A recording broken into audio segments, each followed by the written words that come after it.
تیسرا رکن ہے اسلام کا، تیسرا رکن وہ زکوٰۃ ہے۔ وہ کیا ہے؟ زکوٰۃ۔ اسلام کا تیسرا رکن زکوٰۃ ہے۔ قرآن مجید فرقان حمید میں اللہ رب العزت فرماتا ہے وَأَقِیمُوا الصَّلَاةَ وَآتُوا الزَّکَاةَ، اور نماز قائم کرو اور زکوٰۃ ادا کرو۔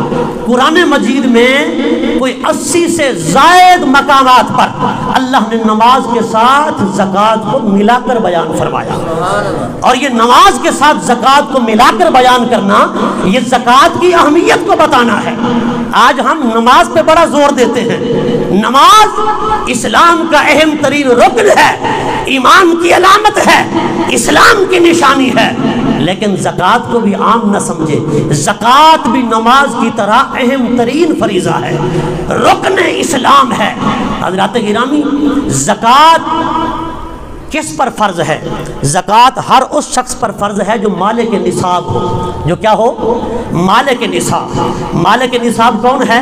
جس کے پاس 7.5 تولے سونا ہو، 52.5 تولے چاندی ہو، یا 52.5 تولے چاندی کے برابر کوئی نقدی اس کے پاس لگ بھگ 70 سے 75 ہزار روپیہ نقدی اس کے پاس موجود ہو، جو حاجات اصلیہ سے زائد ہو، ایسے شخص پر زکوٰۃ کی ادائیگی فرض ہے۔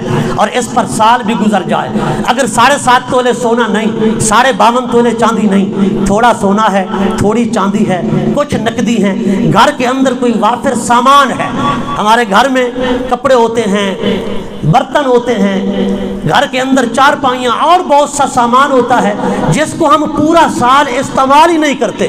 یاد رکھیں، ہر وہ گھر کا سامان، اگرچہ گھریلو سامان پر زکوٰۃ نہیں، گھریلو سامان جب استعمال والا ہو اس پر زکوٰۃ نہیں ہے، لیکن پورا سال ہم نے استعمال ہی نہیں کیا، کپڑے ہیں پڑے ہیں پورا سال، گھر میں برتن ہے پورا سال پڑے ہوئے ہیں، کوئی اور سامان ہے پورا سال پڑا ہوا ہے، سال گزر گیا، ایک رمضان سے دوسرے رمضان تک ہم نے اس کو استعمال ہی نہیں کیا۔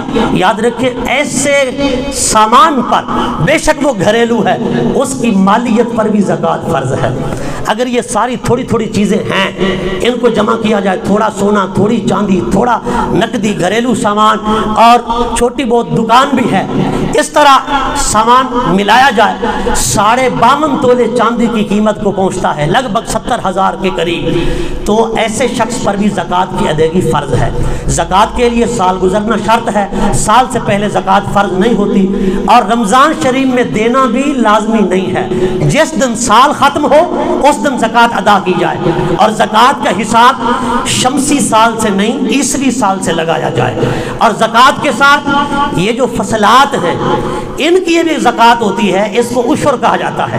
اللہ پاک قرآن مجید فرقان حمید میں ارشاد فرماتا ہے وَآتُوا حَقَّهُ يَوْمَ حَصَادِهِ، کھیتی کٹنے کے دن اس کا حق ادا کرو۔